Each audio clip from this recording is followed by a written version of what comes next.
So I thought this was kind of interesting. I went back over the forecast from last year, around about this time when we had the Sturgeon Moon, and I found this particular message coming through. This really resonated quite strongly. Where I kind of talked about this last time, and I think given that we are kind of a year on, it's interesting that maybe it's the next step in this particular kind of lunar energy, if you like. So this was a quote taken, I think, from Tom Cheetham, where he said, "It is time for each of us to make a choice, to take a stand against the powers that threaten to engulf us. We need a counter-technology.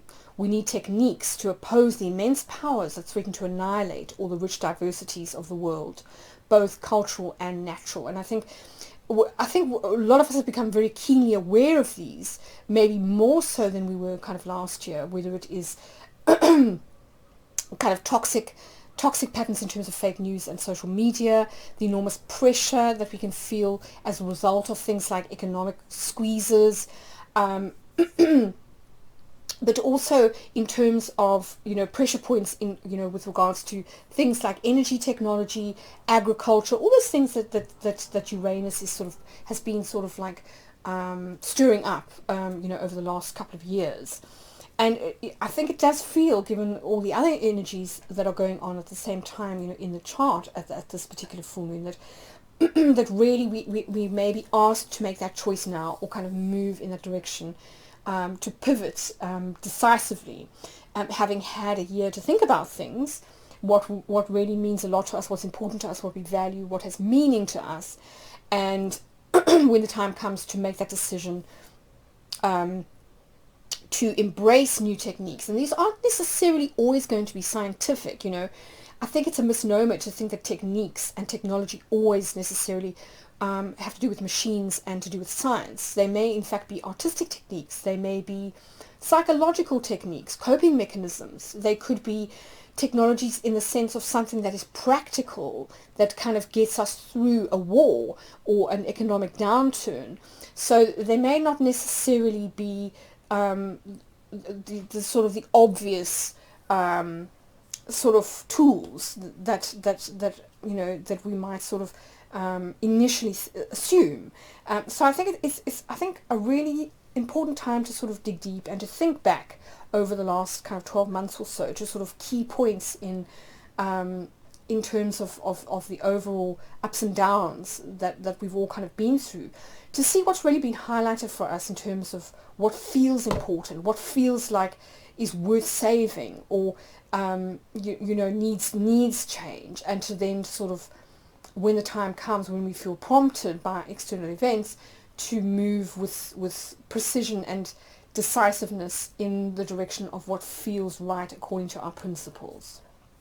So again, I thought this again came up at that last forecast. It's called The Choice of Love, and it comes from Tom Cheetham's Green Man, Earth Angel, which is a large extent about the battle for what he calls the soul of the world, but also the battle for nature and sort of against technology. And I don't really like to sort of to oversimplify these things, but he kind of talks about the difference between a world based in beauty, and here we're talking about a deep love of the earth, of what is symbolic, of what is mysterious, of what is soulful on the one hand, and then one based in a theology of salvation on the other. And here he's talking about salvation in the sense of the belief that only science will save us, for example.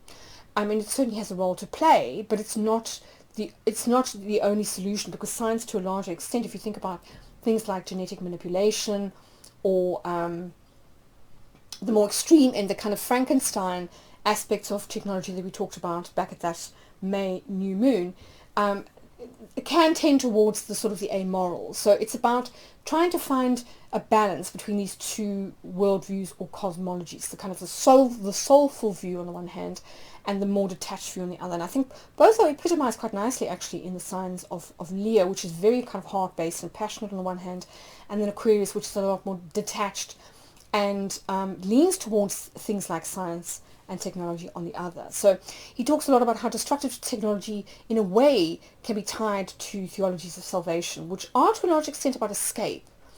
And he sort of draws on the philosopher Gianni Vattimo, who talks about radical freedom. And here we get into this idea of freedom as nihilism, where he says that freedom, if taken to the extreme, makes the earth a playground of destruction because there are no longer any boundaries. It's like you want to be free, but free of everything. And that means free of responsibility, free of kind of ethical obligations, free of kind of social ties or the need to be accountable to people that you perhaps love, or that you might have a different view to. So he says, it's about really exploring this idea of freedom, which is so epitomized in terms of the planet Uranus, and saying with freedom there's always a risk that a choice to make the world in harmony with the spiritual worlds does not seem to be an option. And in this case, the difference between freedom and nihilism collapses. So he says such a worldview commands a great deal of reflection, for powerful elements of this view can certainly be seen in the present world, particularly the Western world, with this idea of libertarianism, in which we find wars being fought, pitting these two, freedom and nihilism, against each other. And in actual fact, both may be wars of self-destruction. So he says, for example, America's battle cry is freedom, and it strikes out at the apparent nihilism of terrorism. But terrorism is so subjective in a lot of senses. Who gets to call someone a terrorist and somebody else a freedom fighter? So often it's about politics, and politics so often is about self-interest. So he says, what if freedom, as presently politically understood, is no more than a form of nihilism, especially if it rejects everything? Do you stand for something, or are you against everything? And I think that's where he's kind of talking about freedom as nihilism. So he says, this view of freedom without limits, as is nihilism, is not completely accurate. Freedom is nihilism only when it is not filled completely with the content of love. And this is where we move back to this idea of a world based in beauty, a world based in sort of love of the earth, a respect for the earth, a seeing that, acknowledging that there's consciousness out there in the universe besides that of human consciousness, the more than human. And whether this is kind of angelic consciousness, whether this is the consciousness of animals and of nature herself. So he says to read acknowledges the fulfillment of the Christian tradition, and the Christian tradition is finally nihilistic in its total freedom, leaves something out, and that is the option of the choice of love. And of course, when you come from a position of love, you immediately move into a position of responsibility, of respect, of obligation, of not wanting to sort of hurt or harm another. And that is kind of the key difference. So I think it's really interesting. I think I thought it was a good time to remind ourselves of some of those themes from that full moon forecast that I did last year, which I really felt compelled to make. I really felt like there was something driving that was kind of beyond me, that wanted to sort of come through me, and was somehow different to a lot of the other forecasts that I've done. So I think it's good to sort of go back and to sort of look at those themes again, kind of a year on, and see where we are from, our viewpoint now, because there's that saying, no man steps into the same river twice, because he is a different person. So yeah, just something to just sort of think about, especially as Uranus prepares to turn retrograde. So with that in mind, I wanted to return to some of the themes that, as I say, we discussed this time last year at that August Sturgeon full moon. And one of them had to do with this idea of universalism and a universal language of the soul. And I think, there's one thing that I've kind of realized, certainly in the last year, is that we shouldn't assume that the language of symbols is universal. There's definitely certain symbols that are kind of universally recognized on a kind of almost a soul level, but then there are other languages that are symbolic, that are actually more contextual based, that have cultural kind of overlays, and that need to be negotiated so that both parties or all parties agree on what they mean, because otherwise there's always kind of room for misunderstanding and kind of diverging interpretations. So given, sort of going back to what Tom Cheetham was saying, he was arguing for this idea of, in terms of this technology that he was talking about, hermeneutics. And he said, the one tool that we have left in our arsenal, the only technology that may be able to save us from increasing alienation and disconnection, is hermeneutics, which is living life symbolically. And we've seen this so much on social media in the last year about how it can connect people, this idea of living life symbolically, but also how it can alienate people and disconnect people, particularly when symbols are taken too literally, or where we fail to realize that sometimes we cannot, what's the word? That there's a difference between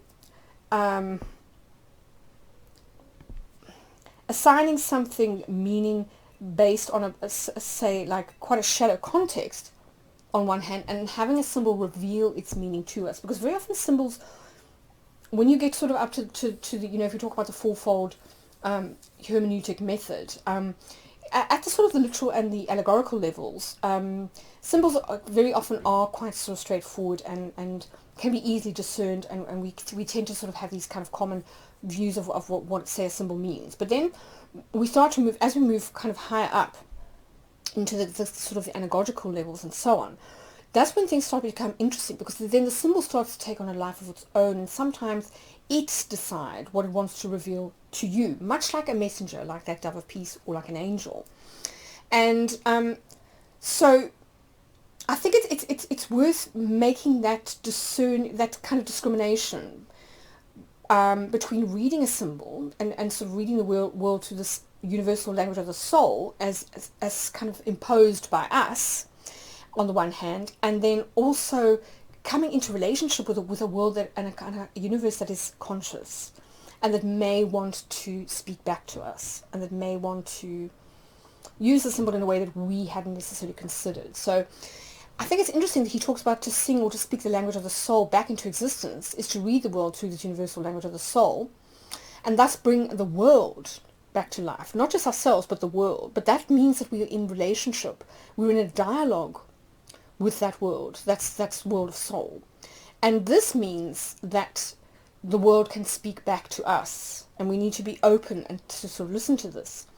So this idea of a commonality of meaning, I think, is an interesting one, because as he says, we've lived too long within the language of the merely human, and I think we do have this tendency to sort of like impose what we think something means and say that this is the same for everybody, and then we're going to kind of get into abstraction and this idea of universalism in a minute. We'll kind of go back to the ideas of the culture wars that I talked about.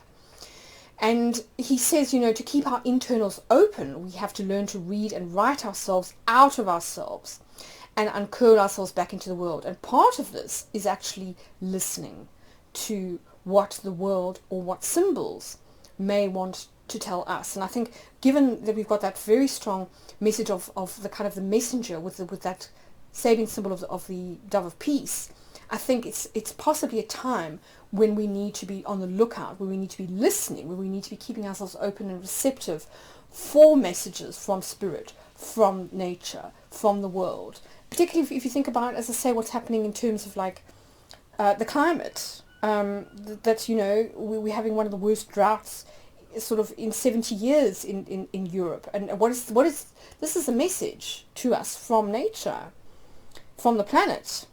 And so it's that kind of thing where we need to start kind of opening ourselves and listening to what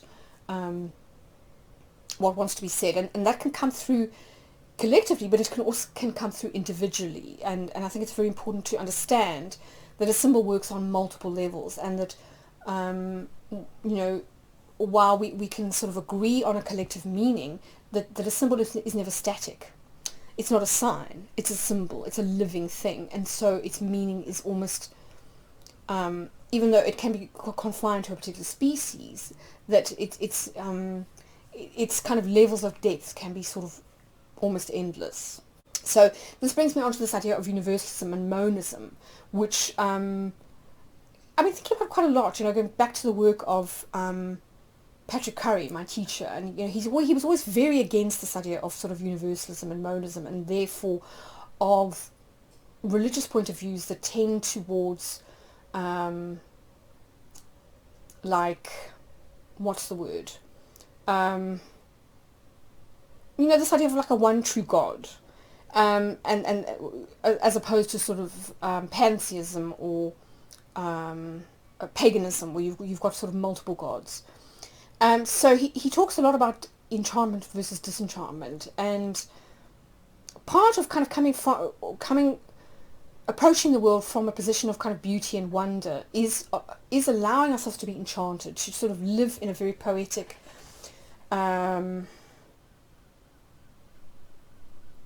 mindset, and the world, with all this kind of harshness, can very often disenchant us and sort of make us feel quite cynical. So this whole kind of enchantment disenchantment polarity, I think, is very relevant. And he kind of says, well, what disenchants? So according to Max Weber, it is only a belief. So it's a belief about, say, the world, or a god or whatever. So a belief that when collectively transmitted, encouraged and enforced, becomes very powerful. His word for it is rationalization, which in turn involves belief in a single dominant principle or God, in relation to which everything can, at least in principle, be ordered, explained and slotted away. In a word, a system, and ideally a system from which all and everything flows. So you can see how this then becomes kind of like this idea of universal truth, or there's only one way of seeing things, or there's a right and like the right way, the truth, as opposed to a truth type of thing. So he says the sine qua non for disenchantment are therefore monism and universalism. And he points out these are two sides of the same coin. For a truth or God to be universal, there can be no others somewhere else. And for it to be single, it must be true everywhere and for everyone, whether they like it or not. And you can see how science very often kind of does this. And so does technology to an extent, where you reduce everything to these templates or these kind of one-size-fits-all, like memes, that kind of thing, which can be very deadening. So he says such a single universal truth comes in two kinds. It can be spiritual, so run by religion, or it can be material, so run by science. And the famous argument between religion and science is essentially in-house, because both believe that there is a single universal truth, and of course it's always their version. But there can't, of course, be a single universal truth like for two things, for science and for religion. So for this reason, both can be disenchanting. So it says true monotheism takes longer and is somewhat more generous. After all, God is a mystery, but eventually the effect is the same. So he says we'll say that what divine mystery is and isn't, thank you very much. So you start getting into the sort of like the ins and outs, the details, and what to define everything. And a lot of life is mysterious, so we can't explain everything all the time. And I think it's always important to go back to this idea that science, it can explain the material world, the 3D world, but it doesn't mean that the laws of physics apply in every dimension or on every planet. Some planets don't have gravity, for example. So I think it's important to sort of separate out the sort of the scientific mindset, which is simply being curious, asking questions, kind of coming up with a hypothesis and then testing it, so that more kind of broad view of kind of how we approach something, from the ideology of science, which is that there is no God. Everything can be explained via laws and physics and so on. And so, just being careful not to get into the religion of science, which can be extremely disenchanting and deadening and kind of have a chokehold. It really sort of like knocks the sort of the beauty and the mystery out of life, in my view. I love this quote again from Tom Cheetham. Abstraction is a defensive and isolating stance towards reality. It helps us to hold people and reality at a distance. And of course, when do we sort of engage in abstraction? When we kind of involved in religions, which make sort of grand statements about everything, but also when we get into things like science, where we want to sort of reduce everything to laws and to qualities or to properties, that kind of thing. So quantities, measuring, as opposed to the qualitative, more mysterious, more chaotic experience of life from the position of of kind of beauty and of love and of a world full of living, conscious beings, essentially. So again, this sort of brings us back to this idea about enlightenment and what enlightenment means. And of course, again, this is very relevant given the sign of Aquarius, which is, as I say, so closely linked to science. And I think it's important, again, to sort of like, to try and find that balance between something, the need for kind of logic and rationality and for critical thinking on the one hand, but also the need for the artistic, the sort of the passionate, and to sort of find a kind of a middle ground, so that we don't sort of end up either being completely irrational on the one hand and sort of acting out from our emotions and not thinking things through on one hand, to on the other hand being overly kind of rational and sort of like logical and thinking that we can explain everything, because we can't always. So again, Patrick talks about this, the critiques for this sort of idea. So he says the impulse that is given to Enlightenment thinking by its most influential voice was profoundly masculinist as well as rationalist, and so it downgrades emotion and the body, and by clear implication the feminine and the earthy. So there's always that danger, if we move too much into the sort of the scientific, that we lose touch with what our emotions or our bodies are trying to tell us, or what the earth is trying to tell us. And in identifying the progress resulting from reason as humanity's destiny, it was teleological as well as universalist, but in strictly anthropocentric terms. In other words, we start to use rationality and reason as a way to control and to dominate, and to assume that it's our destiny to sort of like to dominate the earth and nature, and not necessarily see the downsides of this. Like, certainly if you look at it from the economic perspective, not everything can be about profit. Not everything can be about endless growth. It's unrealistic to expect that, especially when like times are hard, where you've got famine and where societies and systems are in flux. So he says, and that brings us to the third thing, the political dimension of universalism, which can be very narrowly discursive, and here we get into the culture wars. So it's this idea that he says this raises the question: what becomes of reason if it turns out, not just empirically but in principle, that it is never and cannot always be universal and identical everywhere always, that it can't always be free, in other words completely unconstrained, because of what I was talking about earlier with regards to freedom as nihilism, and even public, so unaffected by the personal and or political sort of dimension, so power dynamics, that kind of thing. So reason can't sort of be the only way that we navigate life. It's just not. It's not our experience. That sometimes we do need to sort of act instinctively, or listen to our emotions, or come from the heart. It's not always. You're not going to necessarily decide, for example, who you spend the rest of your life with using your head.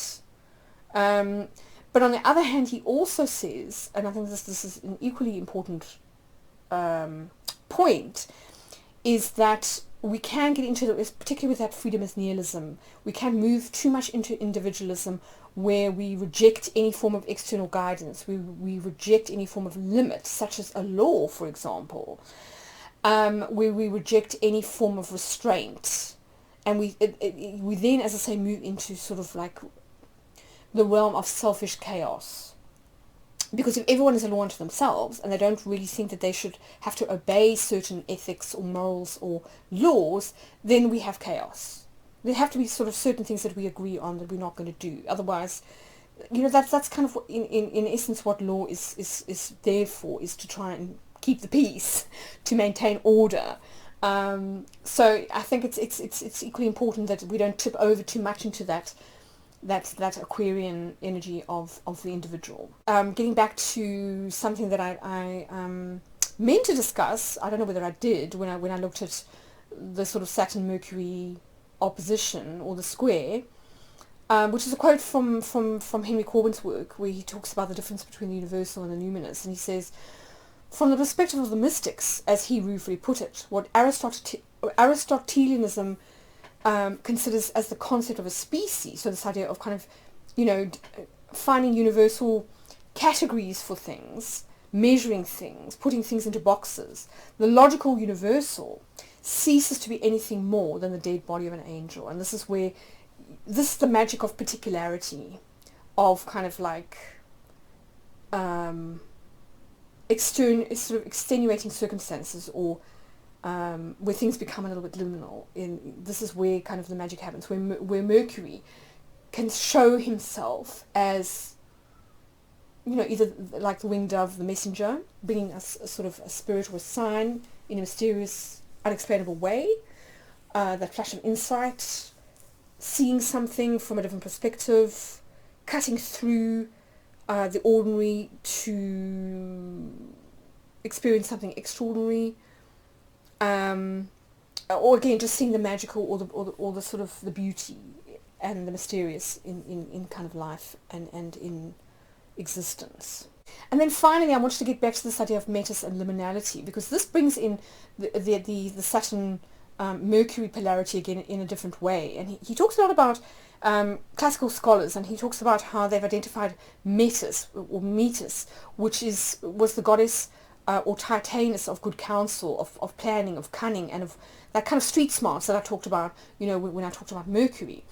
And that this is an ancient and persistent mode of being alongside the other two forms of kind of like discernment or truth telling, if you like. So there's Plato's episteme, which is abstract universal truth, and there's Aristotle's phronesis, which is about practical skills. So he says it's actually the three things that we need in order to sort of navigate life. So he says metis was hard to identify for several reasons. First of all, because it is so situated in the particular. It's tied to a particular place, context, or situation, because it therefore cannot lend itself to logical exposition, in other words, like making generalizations. And of course, our society values so highly this idea of Plato's abstract truth that we tend to forget that it isn't always appropriate in every situation. Sometimes we may be forced to make decisions on the hoof, where we don't necessarily like have all the facts, or where things are not ideal, where circumstances are not ideal, and we're having to sort of choose between, say, a rock and a hard place. But he says, as a way of thinking, of acting, and of living, it seems to me that metis allows one to shapeshift as the shaman, one who moves through the world, or rather worlds, in an ongoing encounter with different moments, with different places, and with what we've come to think of as qualities, so not quantities, but which might as well, indeed, will be better called what they always used to be called, which is namely spirits. And so this is about getting back to this idea of encountering or engaging with the world in dialogue. And this is a world that is full of animated presences or spirits or consciousness, where we don't think of everything as dead the way that science tends to. We're not talking about objects, we're talking about subjects. And subjects can engage with us, they can talk back, they can react. And it's in this sort of liminal space, this dialogue, that where things start to become really magical and interesting, and where things can take unexpected turns. And I think this is really worth bearing in mind, because there's a lot in this particular moon phase about creative tension, about what happens when things descend into a state of kind of like chaos, or where our systems are unmade or undone, where laws are undone, or systems kind of come unstuck. And in that kind of moment of kind of liminality or chaos is the opportunity to then remake things either to our advantage, which is what metis is about to an extent, but also for the greater good. And I think this is where it's important to think about the hexagram 49, which is, it's about revolutions, it's about making changes, but it's about realizing that these need to be changes that are for the collective good, not necessarily just for what is going to suit us in the short term as individuals. So it's I think a really interesting one, and I think a lot of these themes I think are quite appropriate for the times that we're living in right now. And I thought this was also really worth remembering, that we don't have to sanctify the world. It is already sacred.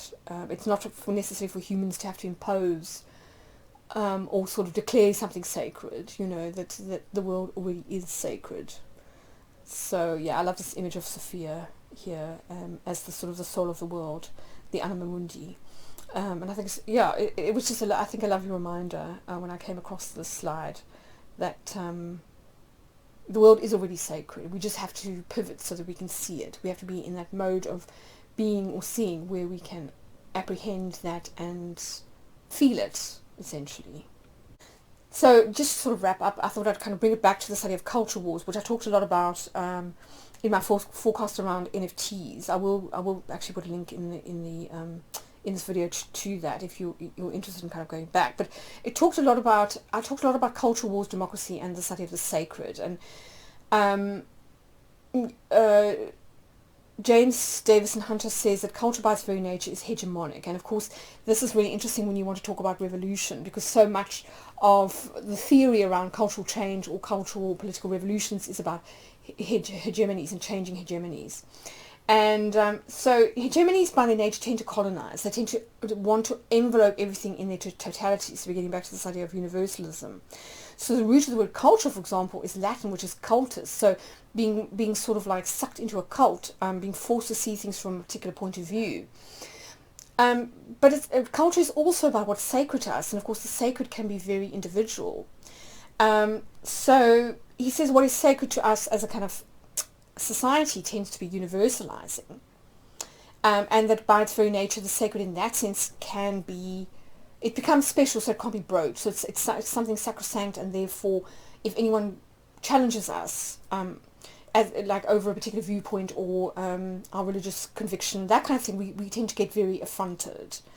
And he says we need to be careful about that we don't have these sacred cows that are actually nothing more than sort of political tools, really. They're not necessarily an experience of the mysterious or the sacred. They tend to be more about kind of power dynamics and power systems and about manipulation. So he says culture, in one respect, is about that which is pure and on the one hand, and that which is polluted. And of course, that can be very subjective. But it's also about boundaries that are often transgressed and what we do about that. So here we're kind of getting into the realm of Saturn. And part of the culture war, one way to see the culture war, is that each of us has an idea of what is transgressive, or of what is a violation of the sacred, and the fears and resentments that go along with that. And that's quite, as I say, individual. So you're getting this tension between the sort of the Leo, the individualism on the one hand, and then the sort of the more collective on the other. And there is a tension between what we as sort of like the kings and queens of our lives consider to be sacrosanct or inviolate on the one hand, and then what society or our kind of group of friends or our peers may think is sacred or sacrosanct on the other. And these two things can often be very different. So it can feel sometimes like the universe of things that might be considered part of the culture war has grown considerably over the past 30 years. And I think, this has been exacerbated, as I say, by things like social media, where you do get this kind of like this group thing that sort of happens. And it's very difficult to break out of or to sort of challenge without being attacked.